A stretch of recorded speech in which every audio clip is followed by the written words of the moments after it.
Hey everybody, I'm Tara from Crooked Row, and today I am going to utilize our butternut squash.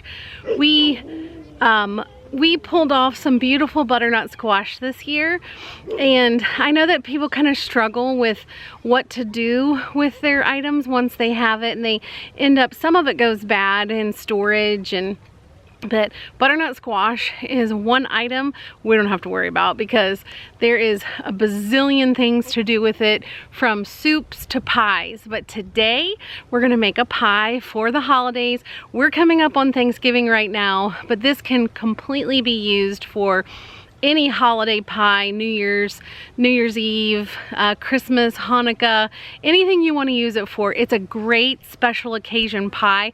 I actually got this pie recipe from Martha Stewart, and it is a maple cinnamon butternut squash pie, and you use an all butter crust, which I love. It's just I made it, and we're gonna blind bake it and then make this beautiful butternut squash, like custardy filling. It's so delicious. So I'm gonna go into the greenhouse where I've been storing our butternut squash, and I'm gonna grab the cured, oop, I think a bee was on me, the cured butternut squash. So let's go in there and pick out our butternut squash. Okay, this is a portion of it. This is a nice big fat squash, but we don't actually need a huge one. I think I'm looking, if your fingernail barely makes an indent on it, they're pretty cured. It's my fingernail is leaving a mark, but it's not an actual indent. So these are pretty good and cured. I think I may use this one. You really only need like a 1 or 2 pound squash, really not even that much, because we're just going to bake this off and utilize it in the recipe. So I'm gonna take this one and go in the house and start baking. Okay, the first thing that we are gonna do is cut this squash in half.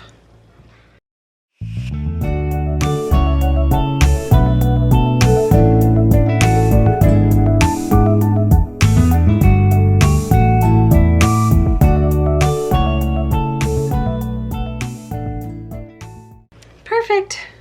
Now we're gonna scoop out the seeds.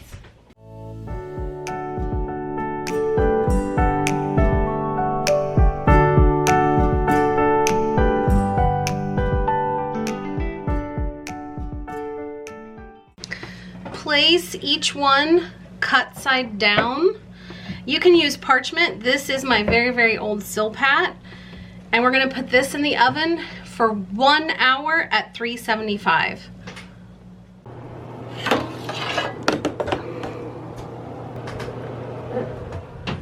Okay, with that squash in there for an hour, let's go give the chickens what they want.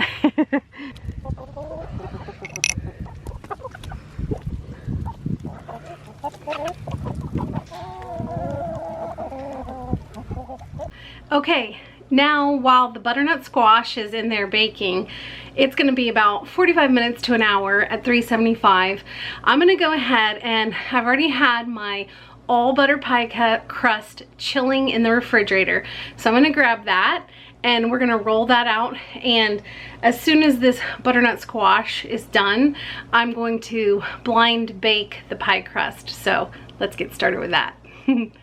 Okay, so I'm going to put some flour down on my counter, my dough from the refrigerator.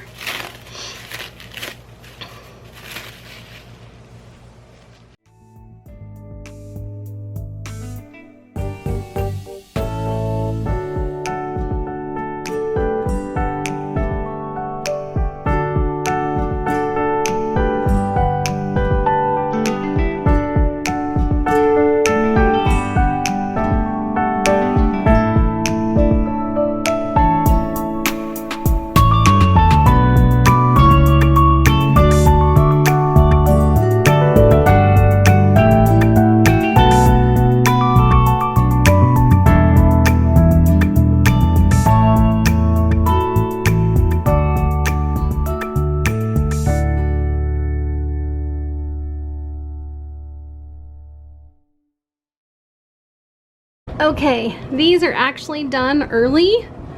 So this only took mine about 20 minutes. I'm gonna go ahead and flip these over and let them not brown on the other side, but dry out a bit.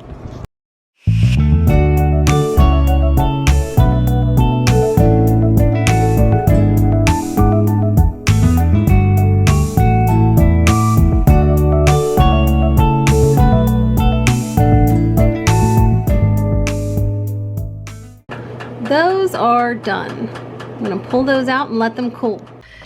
Okay gang, I refrigerated my pie crust and the beans in it, and I completely forgot that I have to prick it with a fork. So I'm going to pull this out. At least I'm gonna try to. I'm gonna just, this is called docking. It's supposed to help it not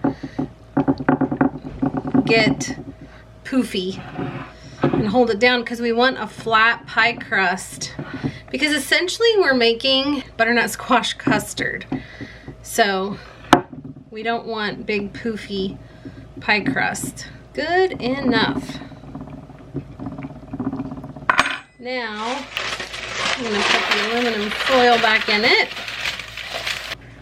and pour the beans back in. Okay, I'm going to keep the oven at 375, and because my oven tends to get a little hotter, whereas Martha Stewart is cooking at 400. So I'm gonna go ahead and put this in for about 20 minutes. And I also put my cheesy little leaf cutouts in the freezer, and in about 20 minutes I'm gonna pull those out and I'm gonna bake those as well, because you gotta have a little decoration in your life. So into the oven it goes.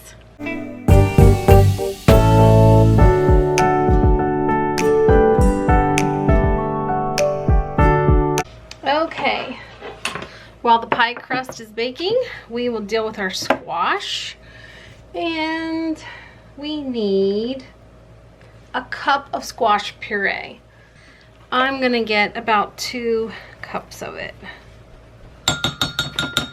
This is actually pretty dry, so I probably won't need to. If yours is pretty wet still, like if you didn't flip yours over to dry out a little bit, you can just put it in a sieve or some cheesecloth and a colander. And that'll help drain it out, but you'll need to drain it for a little bit. Okay, now I've got the food processor out. I'm gonna put in just enough of the butternut squash that's roasted, and I'm going to puree it.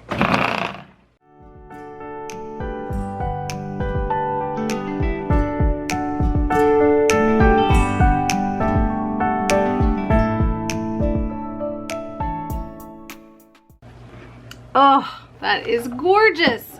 That is so vibrant. Look at that.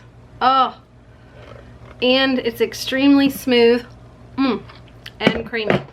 Oh, that tastes so good. That's actually way better than pumpkin. Nobody kill me over pumpkin. Okay, now it's time to start getting the rest of the ingredients together. So after 20 minutes, I went ahead and I emptied the beans, and I'm going to empty. I can see that the crust down at the bottom is still moist, and I don't want that doughiness. So even if I have to cover here with aluminum foil to cook in here to get it a little more dried out, I will. But I'm gonna keep an eye on this and put it back in for 10 minutes. Okay, now it is time to prepare the filling of the pie. Here is a cup of the butternut squash puree. So the recipe calls for a ½ teaspoon of cinnamon, but we really like cinnamon. So I'm gonna add a full teaspoon in there. and then 1/8 of a teaspoon of allspice. And this is 1/4 of a teaspoon measurer, so I only did half. I don't know if you can see that, because allspice is super strong. And 1/2 teaspoon of salt. And then I'm just going to whisk that.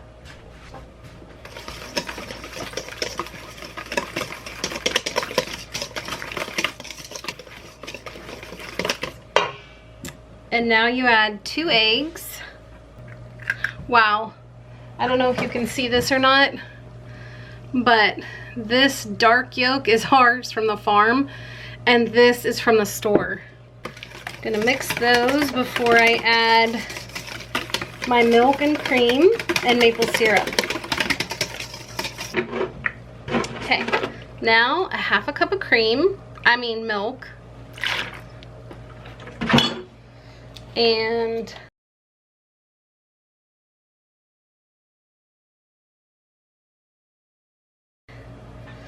half a cup of maple syrup. It's literally just enough. And we want every drop of the maple syrup. And whisk. Okay, I wanted to show you this was done. It's lightly browned all over. This, I had a little bit of sagging after I took the aluminum foil and pie weights out, and so I had to utilize that fork to hold the crust up while we finished browning everything. I also, this side was getting too browned, so I went ahead and I put some aluminum foil on just the top part so that it would all sort of, you know, be the same brownness all over. And I wanted to show you this because then I put it in the oven in 3-minute increments until this saggy side and the bottom matched this. So that was my fix for this thing. Now I'm gonna let it sit for 10 minutes and completely cool before I put in the filling. Okay guys, this is completely cool. It's a beautiful little pie crust, and I still have my liquid here. Just gonna whip it up again, and then I'm gonna pour this in. Well, apparently this recipe was not for a deep dish pan, because if you see how much crust is showing, but that's okay. I'm gonna cook this anyway. Maybe next time I'll either use not such a deep dish pan, or I'll double the filling recipe, which will be too much, but just so you know. I'm gonna put this in at 375 for 10 minutes. And then after 10 minutes, I'm gonna lower it to 325 for anywhere from 40 to 50 minutes. And again, guys, if you look in and you see that your crust is turning too brown, go ahead and put some, not over the whole thing, but just put some little aluminum foil rings around here. So I'm gonna get this in the oven. Okay, everybody, here it is out of the oven, and it is very pretty, although clearly I have way too much crust. But I just wanted to show you, like, I'm shaking this, and it is not like liquidy at all. There is a slight jiggle to it, very slight though. Now we're gonna let this rest for 4 hours, and we'll come back to you once it has rested, and then I will decorate it and we'll serve and see how the natives like it. Okay, here is my cooled pie. Pay no attention to how much crust there is. So the wonderful thing about this pie is that it presents really well. I mean, especially if I would have put this in instead of a deep dish, I would have put this in a normal pie container, so it would have gone all the way up. If you're going to use a deep dish, I would double the filling recipe. But it still is beautiful. Don't make fun of my leaves. I am not an artist. I'm a cook and a gardener. But I'm going to go ahead. The true test, as always, is how does it taste. So I'm going to serve this up to my family, and I'm actually going to put on each piece a little dollop of whipped cream. Okay, gang, go ahead and try it. I put some whipped cream on it. Tell me what you think. I'm feeling that it's delicious. Is it good, Missy? Holy cow. She just got out of the shower. Oh, It's delicious. Is it? But I put a leaf on yours. You can try the leaf. Okay. Is the leaf made different? Really, It's just crust. This is real good. I love it. That crust is really good too, Is it? honestly. Mm-hmm. Yeah, I love it. I don't know how to describe it. It's not like... I don't know. It's just a good crust. I like it. It's like... It's an all It's like butter a crunchy, crust. flaky, yeah. Yeah, It's really good. flaky. That's a good word. Okay, so it looks like we like it. Okay, everybody seems to like it. I still have not tried it yet, so I'm going to get a bite. Okay, there's my bite. Ooh.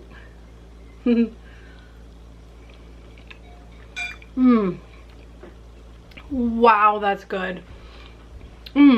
Okay, so my whole guess on it's gonna have like a custardy feel to it was spot on. I mean, it is a beautiful buttery, oh, and it's so creamy. This is, I mean, Elijah, do you think it's better than pumpkin pie? Yes, definitely. I do too. I think that is absolutely phenomenal.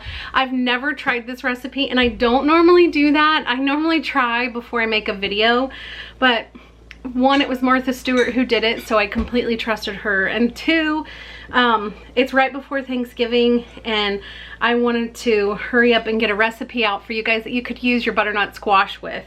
This is delicious. It is worth it. Definitely make this for Thanksgiving, Christmas, Hanukkah, or New Year's. So remember, if we can use our butternut squash to make a pie, anybody can. Thanks. Bye.